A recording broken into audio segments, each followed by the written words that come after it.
my dear readers. The following is a brief introduction to Beowulf, an old English poem written long ago.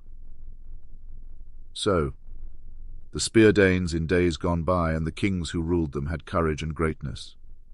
We have heard of those princes' heroic campaigns. There was Shield Chiefson, scourge of many tribes, a wrecker of mead benches, rampaging among foes. This terror of the hall troops had come far. A foundling to start with, he would flourish later on as his powers waxed and his worth was proved. In the end, each clan on the outlying coasts beyond the Whale Road had to yield to him and begin to pay tribute. That was one good king. Afterwards a boy-child was born to shield a cub in the yard, a comfort sent by God to that nation. He knew what they had tholed, the long times and troubles they'd come through without a leader. So the Lord of Life, the glorious Almighty, made this man renowned. Shield had fathered a famous son. Beowulf's name was known through the north. And a young prince must be prudent like that, giving freely while his father lives, so that afterwards in age, when fighting starts, steadfast companions will stand beside him and hold the line. Behavior that's admired is the path to power among people everywhere. Shield was still thriving when his time came and he crossed over into the Lord's keeping.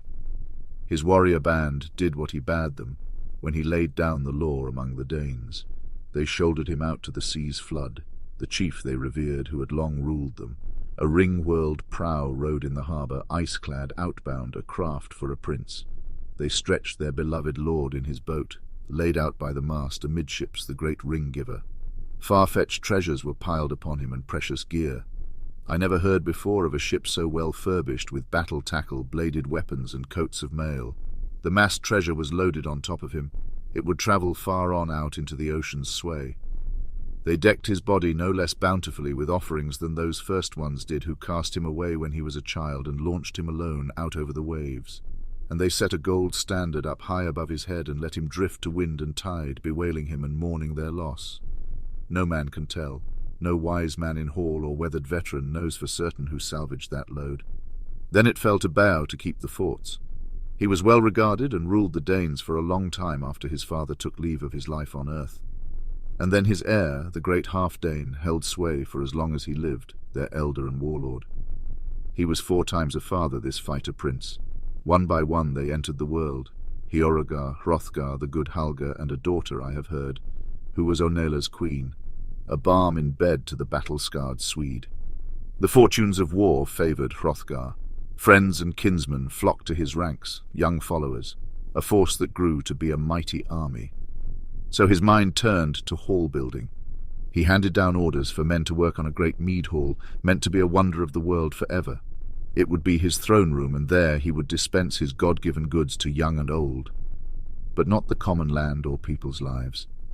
Far and wide through the world, I have heard, orders for work to adorn that wall's stead were sent to many peoples, and soon it stood there, finished and ready, in full view, the Hall of Halls.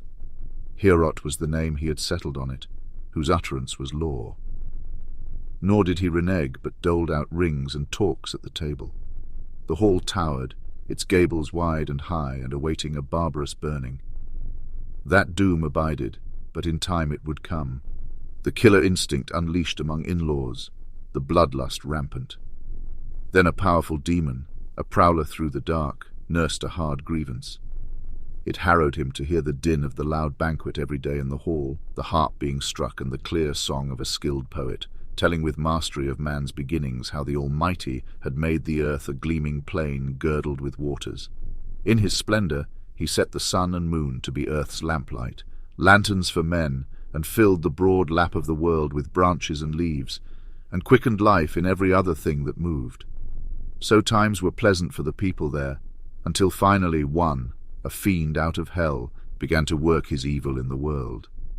Grendel was the name of this grim demon haunting the marches, marauding round the heath and the desolate fens. He had dwelt for a time in misery among the banished monsters, Cain's clan, whom the Creator had outlawed and condemned as outcasts. For the killing of Abel, the eternal Lord had exacted a price. Cain got no good from committing that murder, because the Almighty made him anathema, and out of the curse of his exile, There sprang ogres and elves and evil phantoms, and the giants too, who strove with God time and again until he gave them their final reward.